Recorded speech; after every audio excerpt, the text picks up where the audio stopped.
Welcome back to where we started yesterday. So today's consumption ended at 20, which is substantially lower than yesterday.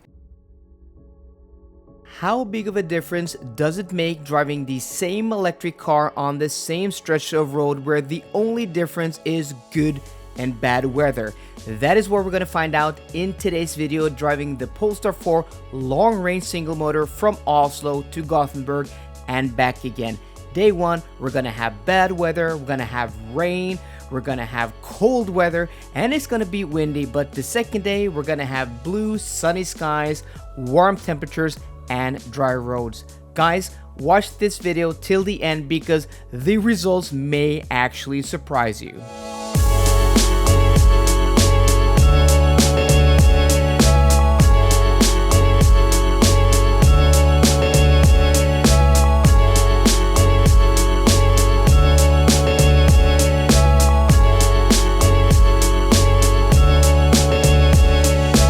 We've now passed the city center from western to eastern Oslo, so we've now cleared traffic and we're on our way out of the city southbound towards Gothenburg. But the weather today, guys, yeah, it's pretty bad. Once I left my house, it picked up and it's on and off, really bad weather. And the consumption, not too bad thus far after 20 kilometers, but we've, sat in a little bit of traffic, though the traffic wasn't bad at all.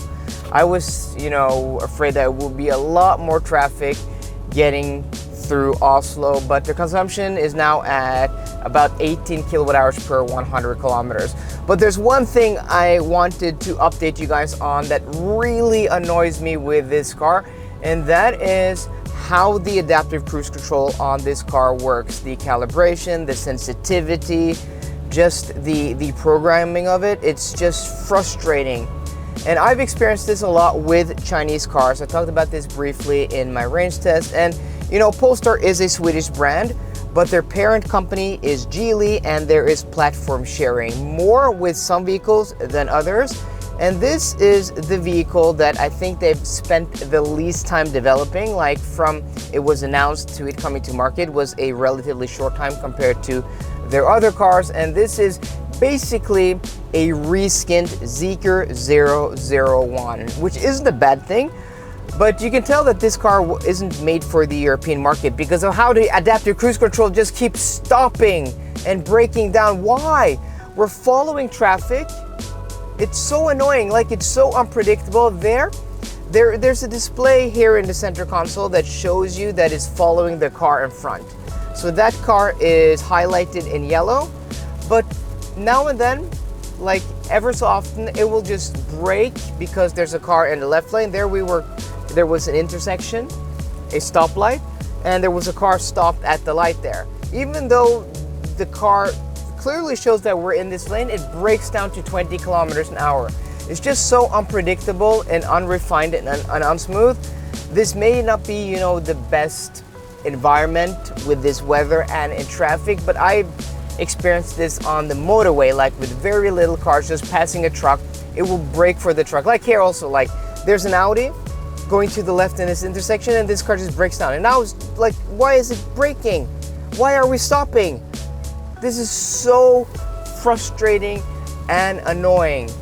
I have to turn that off. I can't use adaptive cruise control. And guys, I've had several Volvos, I've driven all the Polestars, and I've never had this issue with any other than the Chinese car. So this seems to be a Chinese market thing where the adaptive cruise control is just more sensitive, or they don't spend nearly as much time, calibrating and refining it. I don't know what the reason is, but it seems to be a Chinese car phenomenon. And the Chinese roots of this Polestar 4 is really, really shining through with that functionality at least. It's so annoying.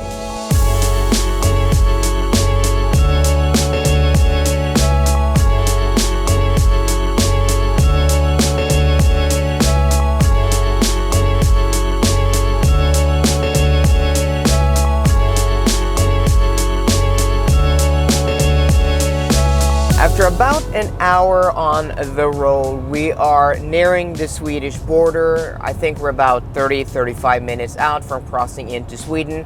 And I was hoping getting this far south from Oslo, the weather would, turn. And maybe it's turning a little bit now. Just a few minutes ago, it was pouring down, so the weather is still very on and off. But the forecast says it's going to be like between 25 and 30 degrees Celsius and sun once we get to Gothenburg. Currently 16 degrees Celsius and looks like it stopped raining. So after about an hour on the road, about 85 kilometers, our average consumption is 23.0 kilowatt hours per 100 kilometers, which isn't too bad, but a lot of that has been at lower speeds. But also, according to the wind map, we are heading all the way to Gothenburg with a headwind of about 3 to 4 meters per second. So I think I'm going to film a video tomorrow on my way back with a lot better weather and also hopefully a tailwind to see how big a difference on the same stretch of road weather and wind makes. I think it's going to be a huge difference, just those two things. And also this car just keeps on frustrating me, so I'm going to stop once the weather calms down a little bit. I'm going to stop, get something to eat and get a coffee, and then talk about the adaptive cruise control situation with this car, because it is really frustrating.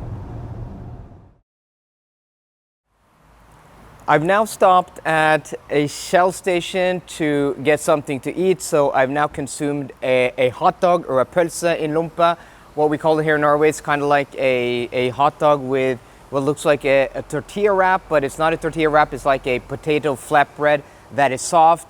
Yeah, I'll show you guys what it looks like. So I've gotten a little bit of food now and I have my coffee. So hopefully the rest of the trip I won't be as annoyed and as frustrated, because this car is really annoying and frustrating when it comes to using the adaptive cruise control, which is an essential part of driving on the motorway. Like, I use it on the motorway, I even use it like in the city or in the suburbs or on country roads, but especially on the motorway, having an adaptive cruise control that just doesn't work properly it's just frustrating. It brakes when there's a car in either lane, like I was passing some trucks, and it just brakes down to 80 kilometers an hour, just slams on the brakes. And that is very dangerous. Like, if there's a car behind you, they're not expecting you to just slam on the brakes. And also engaging it, there is a delay. Sometimes it's short, like sometimes it's like half a second, but other times it's several seconds from you hitting the button, and then you go off the throttle, and then I'm driving this car in one pedal driving, and then it breaks down like 10 kilometers an hour. It's just really frustrating. And then you have the functionality like the buttons. So to engage it, it's nice. You just engage it and then you press up to increase the speed or down to decrease the speed. But if you're a little bit too quick, you activate it and then you press up. Then you'll turn off the one pedal driving, which is also tethered to the same up button on the left. And then you turn off you turn off one pedal driving without even knowing it. It's just so frustrating. And then just the button, like, it's not completely touch capacitive. There's like a little bit of mechanical like feeling to the button, but yeah, it's just really frustrating and annoying to use. And I hope that getting a coffee and getting a little bit something to eat just is going to take off that edge and make the rest of the trip a little more joyful, because right now, I'm not enjoying myself. Like, if I had more time, if I didn't have a deadline getting to the hotel to the event today, I would maybe like go back and just get my Taycan and do the rest of the trip with my Taycan. It's that bad and annoying, guys.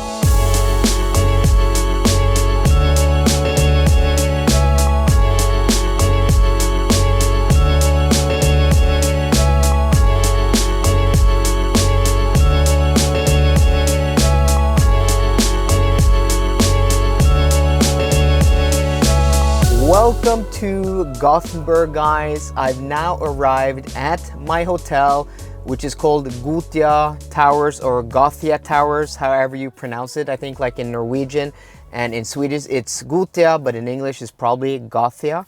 So we arrived here with 26% stated charge, and when we started this trip a little more than 3 hours ago in Oslo at my house, the car said we were going to ride with 41 or 42%. So that's a big difference. Is it because of the weather? Maybe. Is it because we had a headwind and the car doesn't have the data? Maybe. We'll see on our way back tomorrow. But the average consumption for this trip halfway from Oslo here is 23.4 kilowatt hours per 100 kilometers, with an average measured speed of the car of 97 kilometers an hour. So it's going to be interesting to see when we go back tomorrow to see what the consumption is going to be. The weather didn't pick up now, according to the forecast. After 12 o'clock today, it is going to clear up and the weather's going to be better. Like it's raining here and it's 20 degrees Celsius, but the forecast for the rest of the day is like 25 to 30 degrees Celsius. So we'll see later in the day. So I'm going to check in now and I'm going to this Volvo event, which will be a separate video, but I'll catch up with you guys tomorrow on our way back. Good morning, guys, and what a beautiful morning to do the drive back from Gothenburg to Oslo. It is currently 23 degrees Celsius outside now, sunny skies, and yeah, I think we are going to get very different results today than we did yesterday. But how much better and lower consumption is the big question.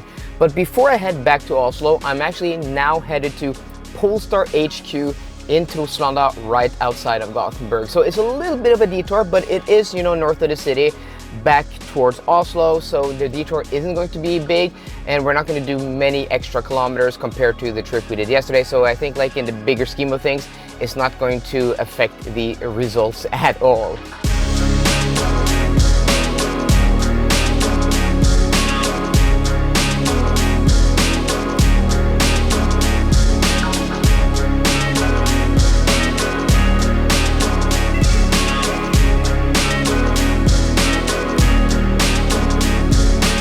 After a little more than an hour on the road, we've covered now 53.6 kilometers with an average consumption of 19.2 kilowatt hours per 100 kilometers.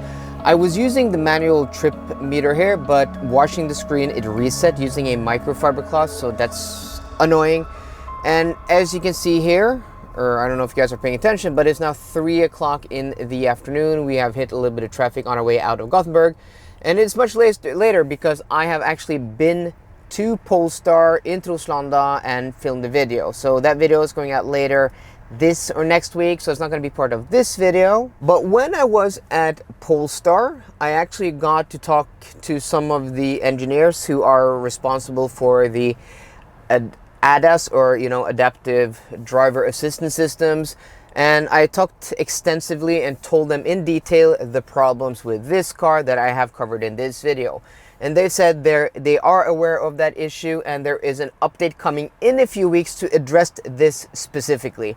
So hopefully those things will be fixed within the next few weeks. So that's going to be really, really nice. So we're now, as soon as we head past this traffic here, hopefully we will get on the road and have some proper consumption numbers for you guys. But it is a lot warmer now, 31 degrees Celsius. And also it seems like the wind has changed, because we do have a headwind on our way north back to Oslo, according to the wind map at least. But still, either way, I still think we're going to have much lower consumption than we had on our way down here yesterday.